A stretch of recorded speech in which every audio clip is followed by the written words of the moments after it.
goobtii uu tagay telefoon u soo diray waa ku imaanayo waxa loo soo diray marka eedeysanay labaad oo bastooladii wato jilbihii dhulka u dhigay iPhone 14 Pro Max Hashim waxa uu saaxiibkiisu u maleegay qorshe looga dhacayo telefoonkii loogu shidi jiray magaalka walibana looga qaadi jiray sawirada waxaana uu adeegsaday saaxiib kale oo aan la wiji garanayn kaasoo bistoolad Belgium uu gacanta ka saaray mid la xooga Hashim Yahya Aadan waa cabqariga sheekadan dhaca mobilka halka Shucayb Yuusuf Cali uu yahay gacantii loo adeegsaday soo xirigelinta iPhone 14 Pro Max-ka ee uu caashaqay Hashim dhibanayaasha ayaa sabatay maadaama Isaaq Nuur Maxamed ay weheliyeen saaxiibadii shaqo wadaaga yihiin oo laba ruux ah kana wada shaqeeya Aadan 19 Ice Cream oo Muqdisho ku taala waxaana la wada saaran yahay Motovicon halka Cabduqaadir Maxamed Axmed oo mid afraadna uu dabinkan ku soo dhacay isagoo aan loo qoolin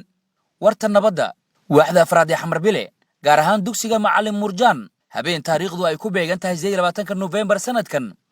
walibana talaadaha abaar 8 saac oo habeenimo saqdhaxa maxaa ka dhacay halkaas dhibanay Isaaq Nuur Maxamed milkiilihii iPhone 14 Pro Max iyo eedeysana Shucayb Yuusuf Cali ayaa maxkamadda u waramay shirkada u shaqeeya habeenkii waxaa kasoo baxaa 6 saac habeenimo marka 6 saac habeenimo wiil soo wacay markuu soo wacay dhahay askariim askariimka arabo dhahay diyaar waa dhaw ku keenay marka aniga xarunta waa xiray meesha markii aad baxay oo yani oo shaqada ka tagay oo isoo wacay lacagtu isoo tuur waxa dhahay ishe niyo xarunta waa soo xiray maxaa ku soo gadaa labada xarun soo dhaafay waa soo xiray maxaa ku soo gadaa wuxuu dhahay cashi isoo gadaa oo hanbeera okay diyaar waa ku soo gadaa marka wiila rikaab ila saarna oo yani moototi wiilkii asraacay marka waxaa tagnay suuq bacaad oo qobi tagnay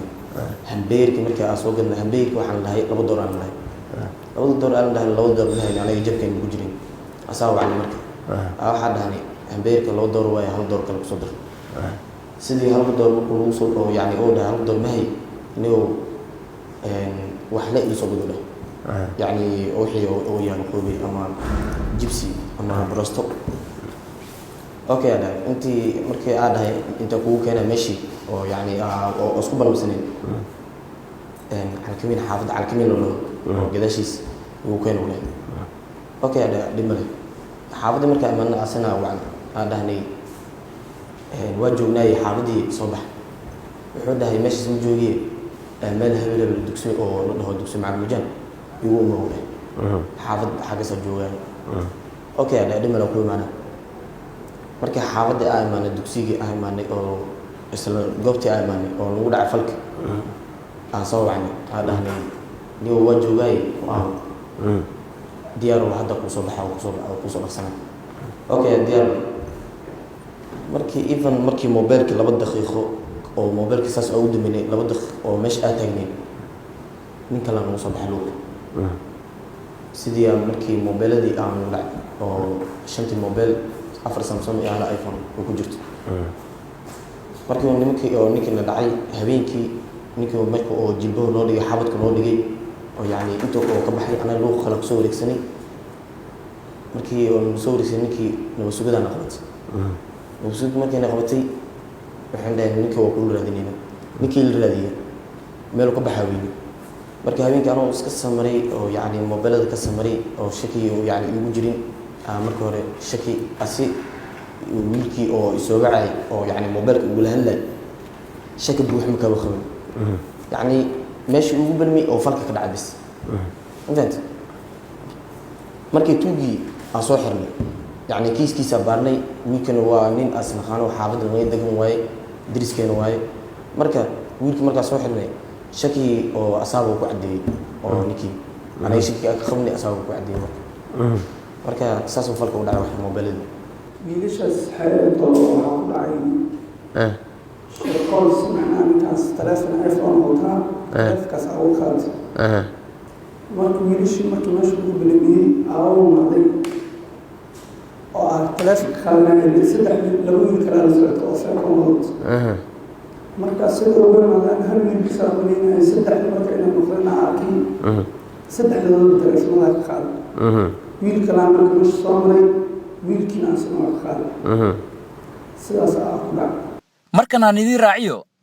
sharaxaad dheeri oo kiiskan la xiriirta marka maadaama uu soo hoynayo xaafadda u soo hoynayo isku xaafad leeyahay daris leeyahay wuxuu yiri hore ugu soo qaad jalaataas hore ugu keen kadib xaafaddii ku ballamay waa yimid dhibanaha iyo laba qof oo la socdo mid motofaykon wado iyo nin kale oo la socdo uu wacay wuxuu yiri waa joogahay ku aaw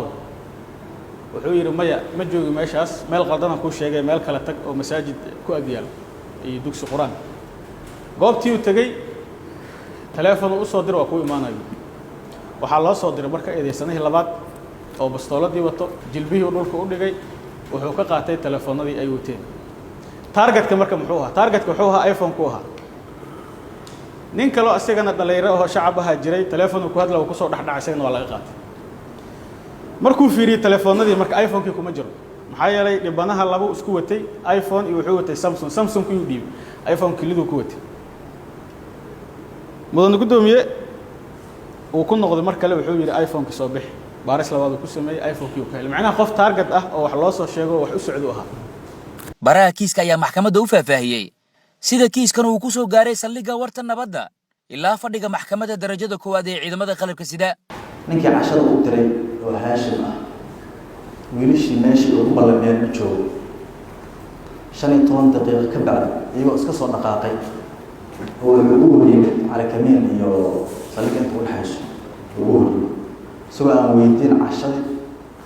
wuxuu u dirsaday mid aan weydiin tilmaantaas markay siiyeen anaga Haashim aan doonay Haashim noo soo qaban sagaal intii 30 bishan keen maalinta 30 bishan keen Haashim naguma dhigan dafaraada midna ma muujin leejado wixii jiro ma sheeg waan u bareeray kulli dadna oo u bareeray inuu dhacaas inay weydiistaan nana waa dirsaday nana aniga bishan ku lahaa nimankaan isaa soo shaqoobay oo banaasha xeerlaaliye maxamed cabdullaahi khaliif ku-xigeenka xeerlaaliyaha guud ee ciidamada qalabka sida ayaa maxkamadda ka codsaday in ciqaab adag la marsiiyo eedeysanayaasha telefoonkii loostia loo diiwaan geliyey marka loosta la diiwaan geliyey marka iPhone-ka fariinu inta soo saara qaybta hore uu leeyahay telefoonkan waxaa loo diiwaan geliyey inuu lumay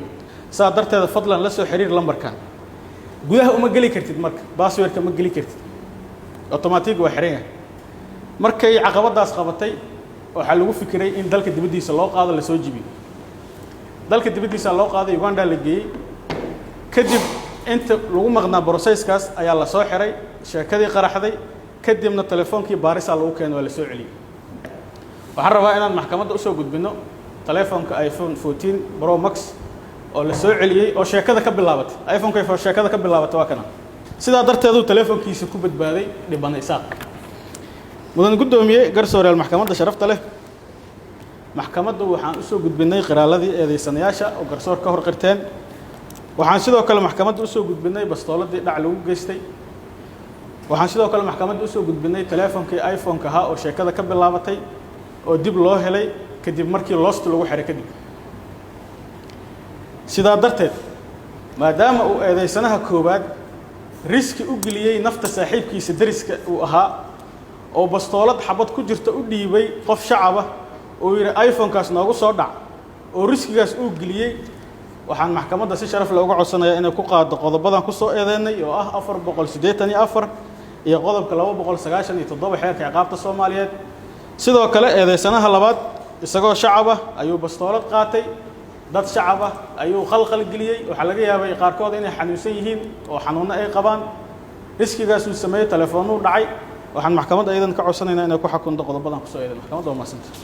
qareennada ayaa iyana dalbaday in maxkamadda muwakkiliintooda ay u fiiriso sififaalaha dembiga fududeeya maadaama la guday hantida dhibanayaasha iPhone-kana gacanta lagu hayo buu tilmaamayaa in uu dembi falaha dembi ku gacansiiyey qodobkaasna maxkamadda horteeda uu ka caddeeyey muwakkilkaygu in uusan gacansiin uusan dembiga basooladan inuu dhiibay way jirtaa sifo kale u dhiibay ha jirto qof ciidana inuu qof shacaba uu basoolo dhiibo waa taas waa dembi gooni maxkamaddu ويطلع لكن إذا حجمه ويست محكمات حرارته يكسر أوجين وحدين أسوينا قراءة معها وحدينا ما يسكين لا بول صدات السجال لا بول شاشة تضرب أو قعنسينا مدن قدومية وربحنت إذا سنها اللي بيجينه سوى فقسم بقول سياشن السجال ما دام أسوي تهمنا وياهي ورك وكان لوما اسكن كرو لوما قادن كرا عدين محكمة وما قادن بس قلب تلماميو قلب كان محكمة أيضا نوع أقوم بدن وين أكيد دونتا واحد مستاق حوجينيا إن أدي على كوين ما هيو نه مموقته وحن محكمة شربت لك عسنية ما دانا موكل كي غير لو سواهين سيدا وشيغينه بسولة داس إن موبايل لو قد عاون سعوديين يا موبايل كصاحب كيس شخصي أو حرالي وشيغا يو برا كيسكا يا موبايل كلا منا لعبة إنه سعوديين أو شيغانا يو موكل كي إنه ودي إنه قبرك شو كان صلوا وساق محكمة هرت ذاك الشيء وحن محكمة شربت لك عسنية أده حفيزي حلال أنت يكسر إذا موكل كي ما دام بقول إحنا نسدح أيسن وفق سنين إن موكل كي حريدي سلوسه عليه جواب بحينا محكمة قاعدته محكمة ما مهزمت ما هن عسكري وعنق يرو أرضية وحبرته لكن وحيلاي مهديسة حلقف ودبنا أو تاجن حدر له حقوق ذي وكم قنتهاي فرط مجرت ما دام واحد ابني وما أنت حقوقه يسجلن السجين عسكري وهنا وياهي عنق لن يرى وحين هر الله صاري وحي محكمة هرتي ذا سكرتنا لبحيي